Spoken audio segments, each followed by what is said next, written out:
Are you ready, kids?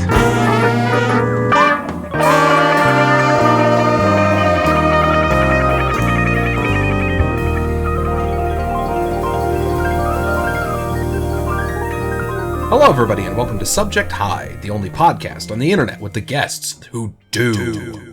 I am your host for this episode and all episodes, Hookaloof 24, a bear. And on this episode, get ready, because our guest is here. He's dear, but don't get too used to it because the podcast is only like 40 minutes long. That's right, it's Neil, aka Rebel Radio, aka Ultra Gay Deer, aka And today we will ask him a series of chilling questions that drill down to the dark heart of man. Neil! How are you? Surprised at the way that people pronounce the username I made when I just stepped on my keyboard. I've heard some pronunciations. I've heard them all. Is it not mzm? I don't know what it is. well, that's why I made another one. That makes sense. But I can't go back. I can't go back.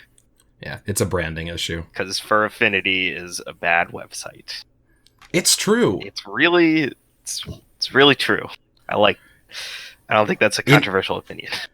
In the improbable event that the creators of Fur Affinity are listening to this podcast without coming on it, first, come on my podcast.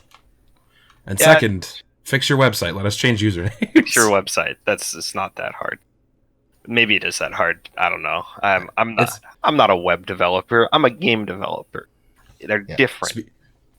My job's easier. Though, that is a good segue into you. Me? You are, as you just said, a game developer and a writer. Why don't you tell me and the people listening a little bit how you got your start with writing? So basically I've been writing like as long as I can remember, honestly, like just random bullshit since I was a kid. I started working on my first novel when I was in the 6th grade, I want to say. I was just like, because I was really good in school, so I had a ton of free time, and I was just like, I'm going to write a book. And it was bad. It was really bad. It was about these stick people, and they got stuck on an island. The reason they were stick people is because I was like, oh man, I can't draw.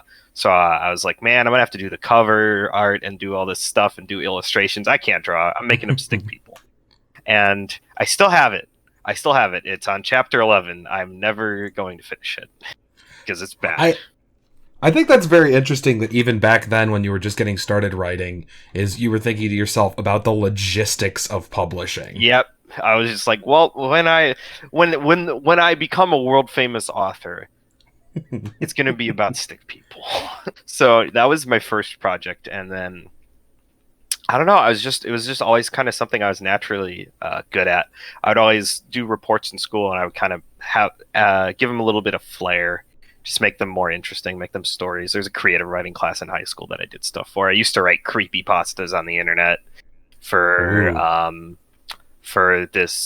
the YouTube guy, Some Ordinary Gamers. I don't know if you've ever heard of him ever, but he did like creepypasta readings. He had this whole wiki and community, and people wrote a bunch of stuff. And I actually got one of mine read by him, which is dope.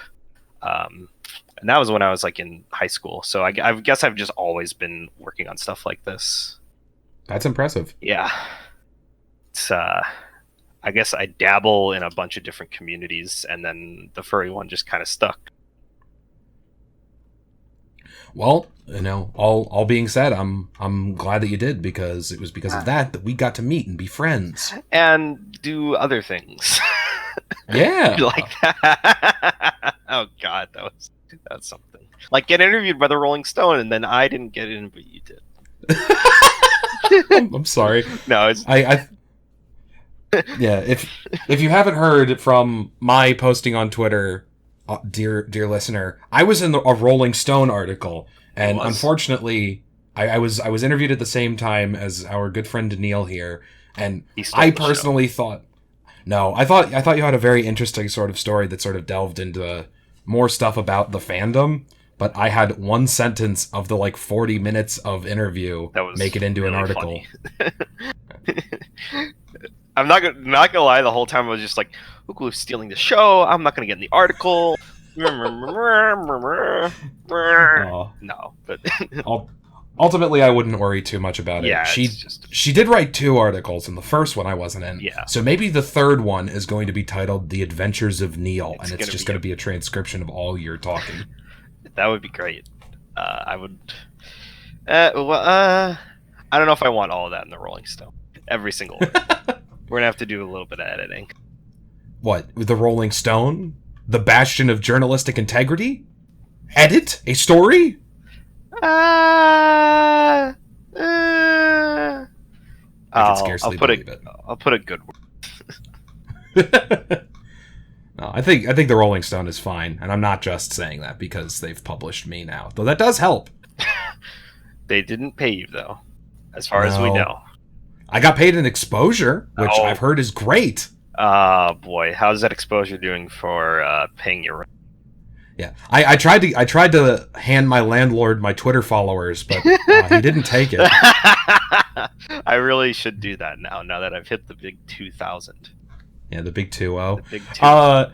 If you go ahead and look up the hotel on Fur Affinity, you can see how many favorites it has. I think I'll take the spaghetti to go. Yes, please, of course. Put it on my card. Put it on my followers card.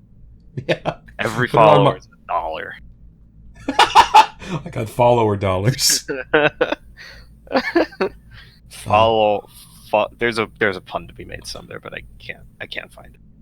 Yeah, we're not gonna squeeze the blood out of that stone live on the air. It's not live. Maybe someday. Oh, Bookaloo's radio show, 69.9.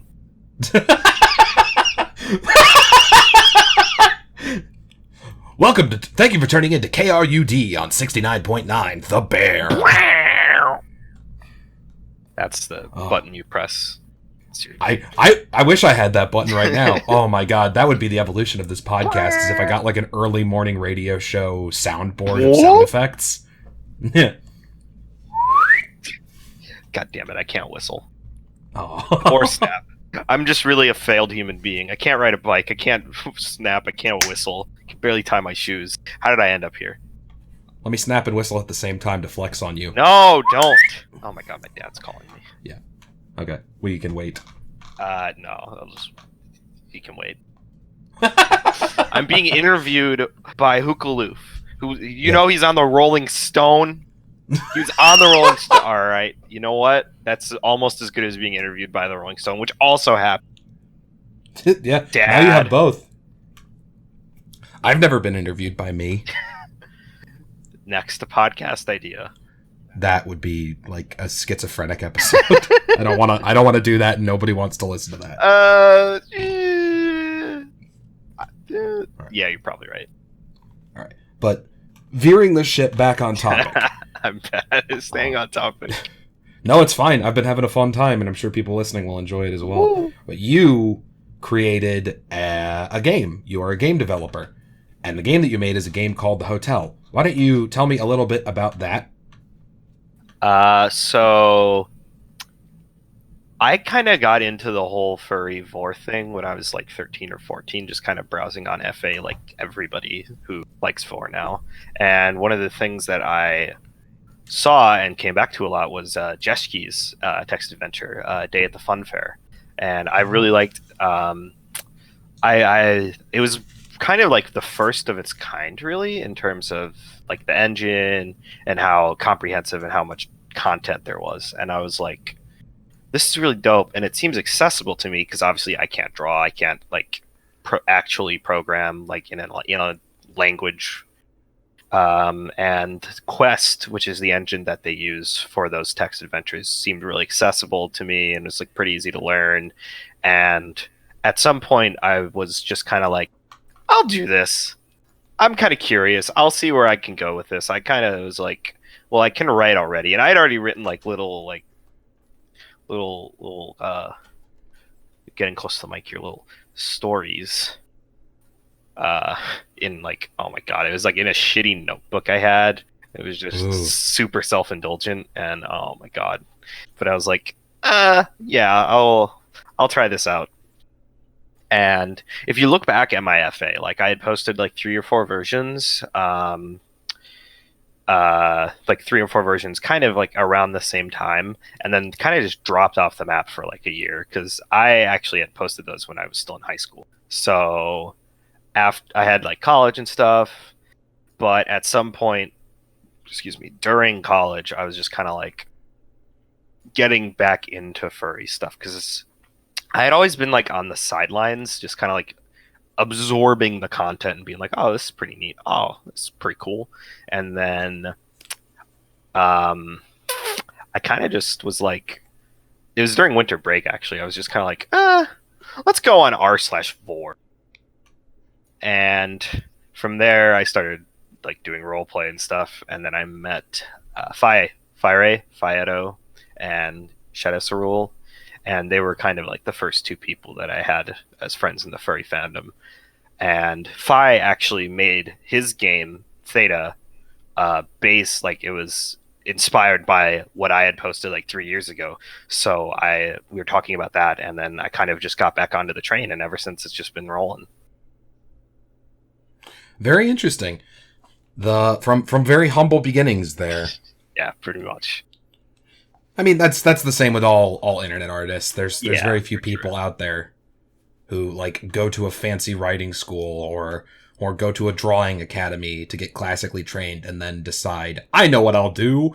I'll draw an animal person's beehole on the internet for clout. Woo! I went to Juilliard. To make squelchy ramen noodle noises for people to use. This is my master's degree. The Juilliard Performing School? I can't believe my own pun bombed on my own podcast. Now I have to cut it out. Puns will get you nowhere with me, Hookaloo. Nowhere. That's all I have. I've heard so many of the same deer puns that I just hate puns now. They're just, it's just really ruined it for me. They're still dear to me. Oh, brother, this guy stinks!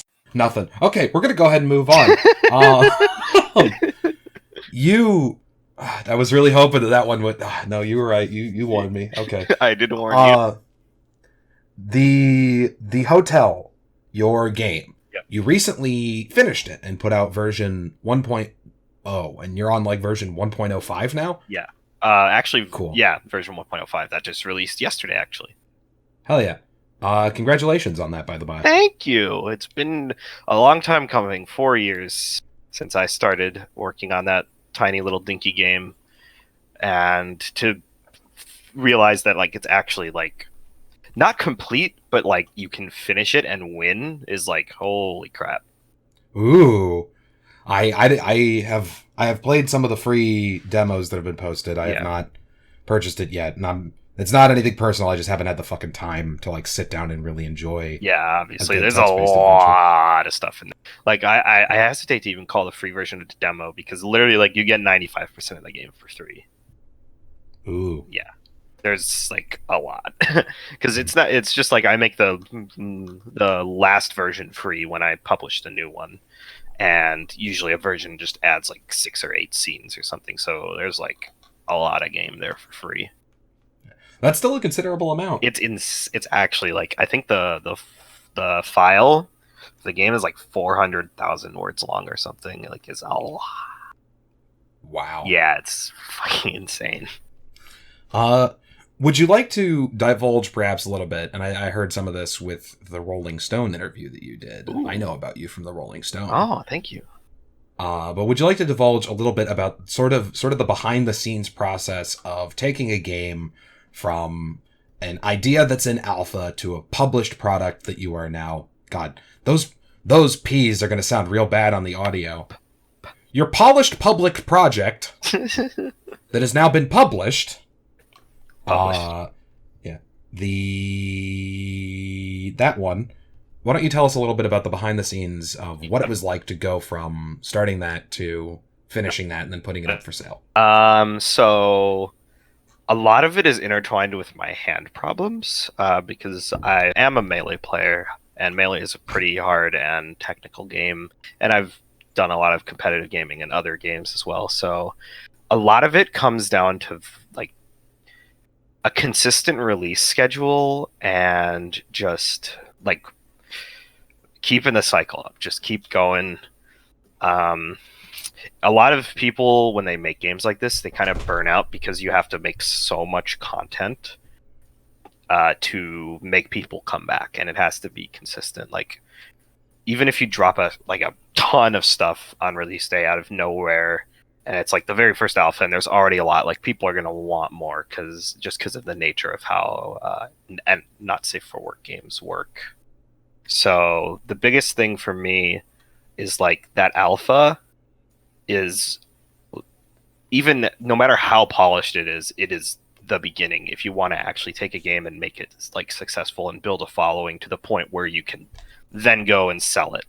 Because the decision for me to sell it on itch was literally like, I was sitting in bed at like 3 a.m. I was like, what if I just sell my game? It was literally just like a snap decision. And I don't think it was one I could have made at any other point in the development process, though, at least up until that point. Because I had already had the established following, and I wasn't like trying to come out of nowhere and be like, buy this game that nobody knows how good it is. That is an interesting sort of thought. There is the idea that you have your following has helped you in getting your game out there, and you wouldn't have been able to sell it without it. And it makes sense just to sort of think about is, by nature, to sell something, you need an audience that is down to purchase it. Yeah. And that comes from having an audience. Yep. And I think I was helped a little bit because the niche I'm in is so specific, and there's not a lot of other people out there doing it. Like, even like art is probably the easiest medium to consume on the internet. But even like as an artist, it's so easy to just get drowned out by so many other artists. It's so easy to compare yourself to other people, and it makes it a lot more difficult. Writing is even harder because writing is like, you can't just like, you can like look at a picture and be like, oh, that's cool, retweet. To retweet or to like spread a story, you have to sit down and read it with your eyes. You have to look at the words with your eyes and comprehend them in your brain. It's a lot. It's a medium that doesn't really lend itself to the viral kind of sharing that art can have. But yeah. I think the niche of a game is, it's a lot hard. It's a lot easier to talk about. Like, you can be like, oh, I played this really cool game, and you should play it too. And I think a story or a piece of prose or something like that doesn't really have that same spread. But it also doesn't have the disadvantage of like, you always are comparing yourself to other artists, and they're super crowded space. Because when I came back to development, there were like 3 other people doing the same thing that I was doing, and it was really easy to kind of just carve out my own niche. And I don't know what the question was. No. This is a very sort of free-form approach to interviewing. Yeah. And just telling your story is the interesting part of your story. Because people just like to hear it. Because I think you've got a good tale to tell. I do. I have a lot of them. There's so many. I'm not even close to done. Oh God. Such is the nature of writing. Yep. That there is always more to write. There is always more to write, especially when 95% of your work is commissions and you have a novel that you've been working on for a year and there's only 1,000 words done of it. Hey, someday when I finish learning the alphabet and I get all the rest of the letters down, I will 100% read what you have written. Nice. But right now, it's still stuck on H. Yeah, he's stuck on H. Yeah, it goofs me up, and that sucks because that's the start of my username. Yeah, so I think I know what comes next. It's like a huh, but it's also like an H, but sometimes it's like silent. This is why I have a ghostwriter every time I need to log in. Oh my God. I like that concept. Oh my God. Imagine like 3 a.m. you're like, oh man, I got logged out of my FA. Time to call my ghost so he can tell me what a letter is. Yeah. Just wake up. What letter does my... It's like 2 lines with a little line in the middle. Yeah. No fucking way. Really? What? That's insane. Is it this one? No, that's a capital I. Damn it. Oh my God. That would be hell. That's like the opposite of a password manager. Yeah, you're always on call. Oh boy. You better pay him good. I do. Good. Proud of you. He Lots gets, of exposure. He gets exposure. Tons. So much exposure, dude. He's living in an exposure mansion. Oh my god. It's so big. It's so clean. It's almost like I can see right through it. Yeah. He can't throw any stones, though. Though, sort of circling back to a less professional look at things, because this is a podcast where we sometimes talk about people's experiences in the fandom rather than what they produce for it. Have you, as somebody who does like writing as a medium and has a pretty sizable following with a cool interactive tale, have you had any interesting interactions with fans, friends, followers, or enemies that you would be interested in divulging? Oh boy. Keep in mind, we're not gonna do names. Not that I'm saying that you would. Yeah, obviously. The point of this is not to bully anybody or be mean. It's to sort of look into some of the odd experiences that people have had in this fandom and other fandoms, and just sort of catalog them. So if you're listening to this and you're one of these people who does this sort of thing, fuck you. Don't. Fuck you. I was gonna say don't because people don't like it. Fuck it. All right. Okay. I would not be a good podcast host. That's why I'm no. But you're a great guest. Thank you, and you're a great host. I'm the host, one and only. You're the only I one. won't let anyone else host you're my the only podcast. one. I can't find anybody else. Please help. I've been trapped in a basement, and all I have is an internet connection, and the man who owns the house is forcing me to podcast. Please send help. This isn't a joke. This is not a joke. Anyway. This is a cry for help. But anyway. But, you know, it's funny because of the title of the podcast. I had never received the classic no subject high note ever until yesterday. Wow. Never until in my yesterday. life. I've received like tons of notes like that. But I had never literally gotten no subject, high, nothing else until yesterday. I was just blown away. I was just like, the classic. I can't believe it's been so long since I've been hit with the classic. It's been forever. It literally had never happened. And I was just like, there are people out there that actually do that. What do you think I'm going to say? Hi? Probably high. I didn't say hi. I said nothing. I looked at it and I was like, and then I posted it on Twitter. And I did not say anything. As you do. I feel bad about it, but at the same time, it's like, I know what's going to happen. It's going to be like, hi, how are you? I'm doing okay, great, and then we're never going to talk again. Or they're going to be a creep. Speaking of creeps, yes, fun story time. Back when I posted on Ekka's portal, which is the other big Vor site that I am now permanently banned from, not going to get into that. I one day just got a oh my god, I can't check my inbox because I'm banned. I'll try to remember the best I can. I just got a PM one day, and it was some guy like fawning over my deer. I get to make the deer puns. Just like, oh, hot, sexy deer man, please eat me. Just gurgle me up, blah blah blah. And it was really graphic. And it was really just like way out there, and I was like, what the fuck? And then I scrolled down. This man, this human being who logged onto the internet, typed in rion.com, decided to send me his nudes. Wow. 4 of them. They are burned into my retinas. They are burned into my retinas, Hookaloo. I see them in my nightmares. I don't know what it is about 4 of them. 4 of them. I'm trying to think of the thought process of I don't know what the appropriate number is. I'd assume 1. Like, if you were the kind of person to send nudes to a stranger, like, you'd look at a nude and be like, yeah, this one's fine. Like, my balls are coiffed or whatever people look for. They weren't even good nudes. That's the worst part. They were shitty. I doubt so that bad. people who send unsolicited nudes probably don't have good nudes. It was like in a dirty mirror, and his. I was like, is this some Saw shit? Like, am I about to wake up in like a fucking dirty bathtub? My kidney's gone? Holy shit. Yeah. I would love to see the Saw film that begins with nudes. Oh boy. Usually they end with nudes. I think I actually submitted it to FA Notes, the Twitter account, and they definitely posted it. So I can. Well, they didn't post as nudes, obviously. But I did not screen cap them. But I am actually going to try and find them while I tell you about the next. And this is the story of my clone. Oh. So this was at MFF 2017. Which is the first con that I ever went to, because it's like 3 hours away from me. And basically, I was kind of just sitting down like by the artist alley, and Corey Zadori, who's not, I'm not mentioning her to like make fun of her or whatever. It's not bad. I do want to name names for this one specifically. Okay. Just Corey. It's just Corey. And she sat down and she called me by somebody else's name. And she thought I was somebody else, and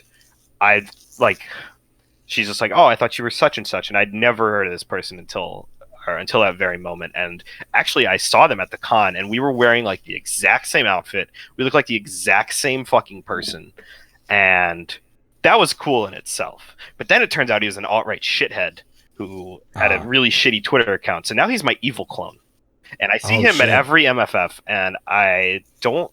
It's always really funny, because he's still wearing the same clothes that I wear, and it's really weird, and I don't know how to feel about it. But I just never talk to him, because I don't like him. I mean, that's fair.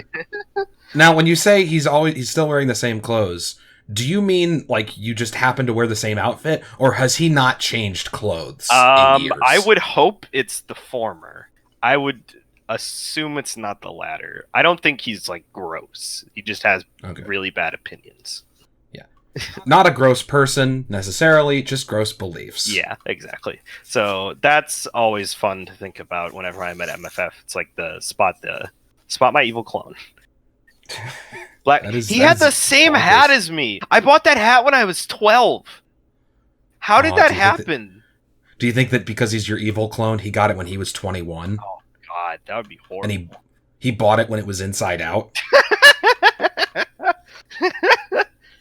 Oh my God. Ah, yes, an inside out hat. Yeah, perfect for my evil cloneness. Perfect for my evil clone outfit, which I'm just making. I don't know who my good clone is, but they will be also wearing the same hat. I have ruined their fashion sense. Yeah, twirls my mustache. I mean, that could be the way to separate yourself, is if you grew like a Star Trek mirror universe mustache. Oh God, I don't like the thought of that. You could curl it up and you could look like fucking Snidely Whiplash. You would look like the evil clone, but you would be the good clone in secret. I can't grow a mustache. It's impossible. I can't grow facial hair. I didn't shave for 3 months and I had peach fuzz. It was over. Aww. It's over for me. I'm glad. It's good. It's good. I don't even have to shave. I just have to like turn on my razor, like the trimmer every now and then to make me baby smooth, because I'm a baby. I grew a beard recently. Yeah, I saw it. It was great. You had it at MFF, kind of. Yeah, I have kept it since then, and it's not gotten much bigger, but you look like a lumberjack. I think that's a good look for you. Hell yeah. Welcome to Hookaloof's Beard Break, a reoccurring segment where I brag about my beard. Here it is. Here his name is Ronaldo. Yeah.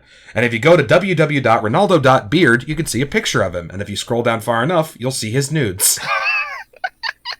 It's just a picture of your shaved chin. Oh, God. I had not considered a beard's nudes. That's just being a shaved face. You crop it so you can't tell quite what it is. It could be a butt. God. It could be a chin. Is that some sort of mountain? What is that? What is that? Kermit, it's a chin.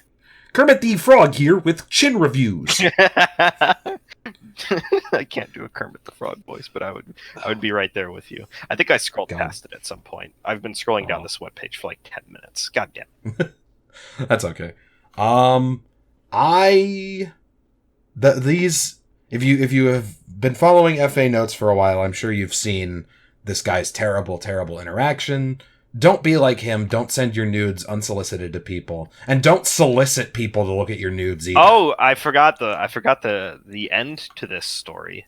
Ooh. I blocked him on Orion because of fucking course I did, and like an hour afterwards, I received a Twitter DM.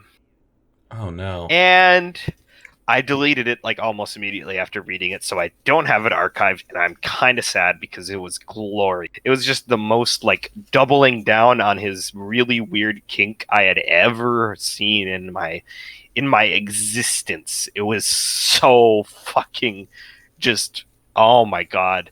I gotta fucking find this. I need to remember exactly what he said. This is going to leave me. But it was just like so much worse than what he had already sent me on Orion.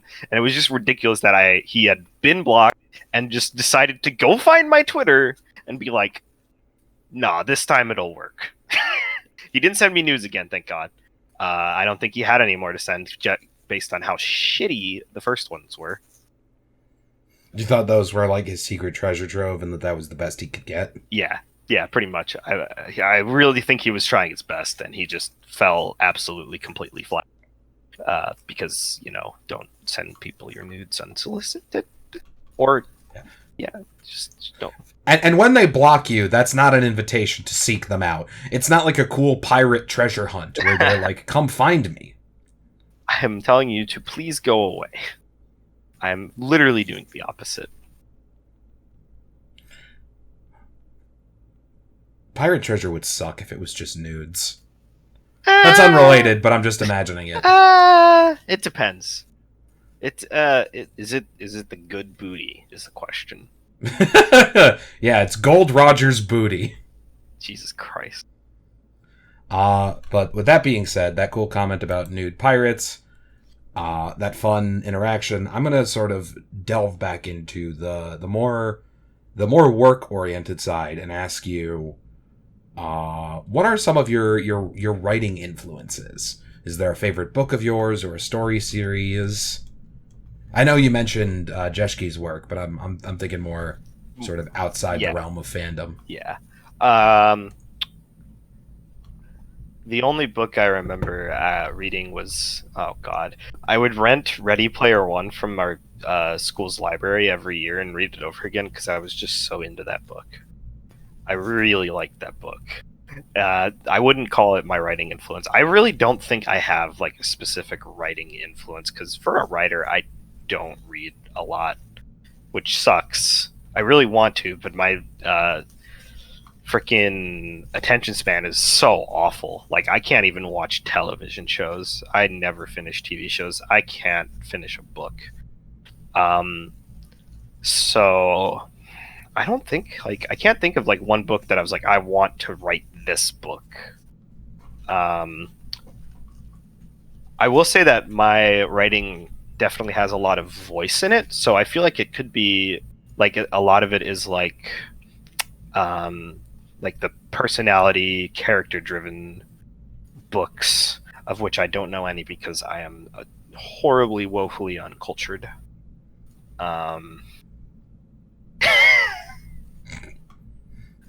Nope. I have descended from the heavens. I was born completely, fully matured with a brain full of the best stories ever, and I am perfect and untouchable, and I am everyone else's influence. Nobody influenced me because I am the perfect evolution of humanity. Yeah. You are effectively the Shadow the Hedgehog of literacy. And now the episode has its title.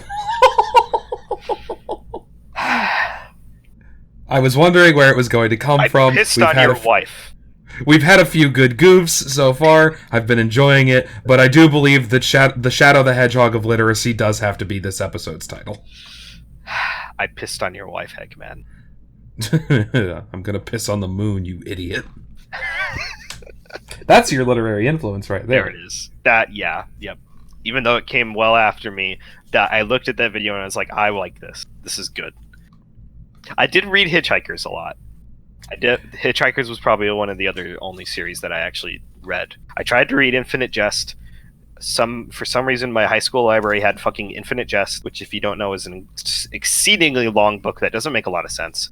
I got about 180 pages through it, and then I was like, this is just too much for me.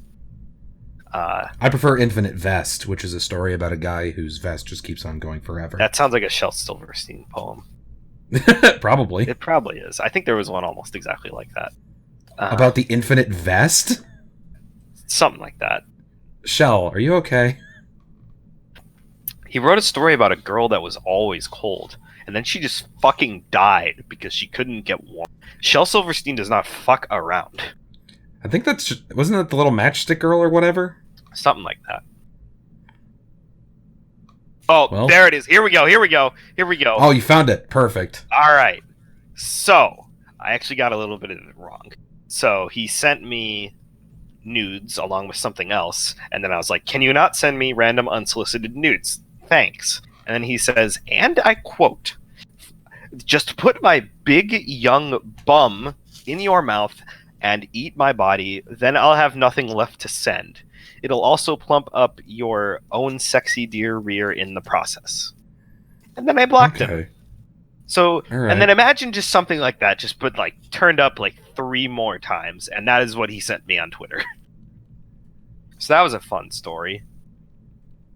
That sure is something. Yep, it was definitely something, and I still don't know how to feel about it. I imagine not. Yeah, that's bad. That's whack. Yeah, and that's why I don't go to that website anymore. Also because I'm banned. Also because you're banned. Also because I'm banned. All right. Well, with that thrilling conclusion to the Deer Rear Nudes saga. Damn it, another great name. God, Fuck. All right. Damn it. I like that one more than Shadow the Hedgehog. Yeah, the Deer Rear Nudes saga. Yeah, okay, we'll do that one. With that thrilling conclusion, number 1, don't be that guy. Don't randomly sexually solicit people. Please get to know them first. Please. And then sexually solicit them. Only if they're cool with it. Yeah. Is it soliciting if they're cool with it, though? I mean, somebody has to start. Yeah, I guess. I don't know. I don't know how babies are made, so I'm not the person to ask about this. See, Hookaloof, a baby. No, I don't want to know. Baby the podcast is coming to an end now. Thank you so much for listening. Neil, do you have any sort of shout outs you'd like to make? Hookaloof, babies are made when... No, that's not a good shout out. Hookaloof. Shit. Shout out to literally everybody that's purchased my game, like, ever. Like, holy fucking shit. Literally the fact that I woke up at 3 a.m. was like, I'm gonna sell my game, and then I'm sitting here like 4 months later with $2,500 of revenue is fucking absurd. Like, that's really holy cool. Goddamn shit, I can't believe that's happening to me, and is continuing to happen to me as I speak. That is so awesome. Thank you all so much. Thanks to Fi and Shade for being like my adoptive furry family when I first started out, because I definitely would not be there, still be doing what I'm doing right now if it wasn't for them shielding me from the world of weird ass furries. Shout outs to Say, my lovely partner. Shout outs to this bottle of Doc X that I've been playing with throughout this entire podcast to keep it's like my fidget cube. All right. And shout out to you for doing this lovely podcast series, because getting interviewed is very fun. Oh my god, I got someone shouted out to me. Hookaloof, babies are made when people watch your podcast. Listen to it. I'm what's doing it? You are making the babies. The podcast is canceled. It's over. It's over. Goodbye. Enjoy your babies, people, because it's ending. No more babies. I am the harbinger of the I was going to say unbirth, but that's something else. You could be that, too. You could... I'm not. I don't think I've ever drawn that. Yeah. I don't think I've ever drawn a genital. Yeah, I was like, Hookaloof, you're like the horniest person who's never drawn, like, nudes. Ever. As far as I know. It's really insane. It's actually... The dedication is inspiring. That's a title that I will wear proudly. You're like my horniest person to never draw dicks. You're like You're like my friend who's never drawn a dick. Like literally, like he never scribbled in his journal as a kid, just like an 8 and then a D. He's never done it in his entire life, Oh, and he's is that how you make them? And he's like 26. It's unbelievable. I just never know where to start. That's why I don't. I always start with the veins, and then it just turns into something else. Oh no, the veins are so wrong. Oh God, why no? Shout out to furry artists that draw like soda can sized dicks with like one big vein that looks like somebody squirted ketchup on it. I always see those veins and I'm like, dude, if I poke this guy's just gonna die. Like there's gonna be so much blood loss, it's just gonna be over. Yeah. But yeah, thank you very much for listening. If you want to find more of me and my bizarre drawings, you can go to @HookieLoof on Twitter. As we just mentioned, there won't be any dicks, so you can show your grandma.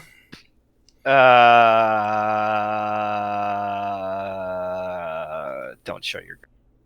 Yeah, you shouldn't show your grandma. Don't show your. Don't show your grandma or your parents or your boss or your friends. Don't show anybody. Look at my stuff in the cover of darkness. Don't look at it. Don't look at it. Close your eyes. You're not allowed. Stop. You're not allowed to view my art. My art is more powerful than the combined memory of all of humanity, and you will never understand it. My art is now locked behind a password, and the password is belly button and no girls allowed. Belly button is but yeah, password. Belly button's a great password and a great thing. Belly buttons are so good. Oh my gosh. Yeah. Now, before we start fawning over belly buttons, damn it, help it.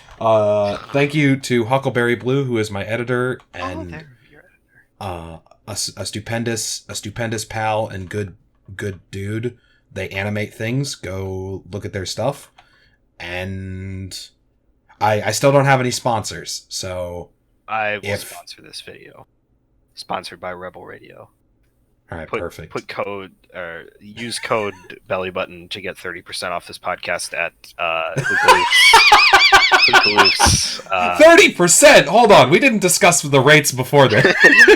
At fucking Hookaloofs. No sub. Come on down to Mzum's Discount Podcast. It's a flea market. Oh God. Mzum. God, it sounds like everybody's fucking constipated when they say that. For the record, I say it MZMM. I sound out every single letter because I'm an idiot. And I step like an acronym. Yeah, it's like an acronym, except it stands for nothing except for my foot. Somebody's into that. And we'll meet them on the next episode. Yeah, this has been Subject High, the only podcast on the internet with the guests who do. And I hope you have an excellent day or night.